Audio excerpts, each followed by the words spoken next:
En France, un enfant sur 10 victime de harcèlement à l'école. C'est la première grande enquête du genre menée par l'UNICEF sur un peu plus de 12 000 élèves en CE2, CM1, CM2 de 8 académies. Noémie Schulz. C'est un phénomène que la plupart des parents ne soupçonnent même pas. Une violence insidieuse et quotidienne. C'est un élève qui tous les jours se fait traiter d'intello ou de bouffon.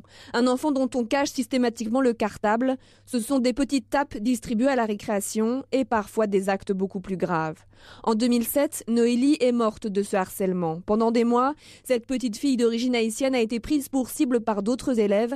Des injures racistes, des coups et même des étranglements dans la cour de l'école, comme le raconte sa mère, Christine Séné, au micro de Benjamin Peter. Vous avez toujours dans les écoles des petits caïds, des enfants un peu plus violents que d'autres, qui ont trouvé là, je dirais, un terrain de jeu, un souffre-douleur en notre fille.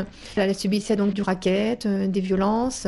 On lui a dit qu'il faut te défendre. Elle a été punie parce qu'elle se défendait. Et quand elle allait me dire, c'est pas grave, allez, on verra ça plus tard. On a appris il y a quelques jours avant sa mort qu'elle avait confié être victime de strangulation d'un enfant qu'elle nommait. Ma fille ne nous a pas prévenus. Elle avait mal à la tête. Nous, on pensait qu'elle couvait la grippe, mais sans fièvre. Et en fait, donc, elle est tombée dans le coma. Preuve que le sujet inquiète, un rapport doit être remis dans quelques jours au ministre Luc Châtel avec des pistes pour lutter contre le harcèlement scolaire. Un phénomène qui s'étend maintenant aux nouvelles technologies.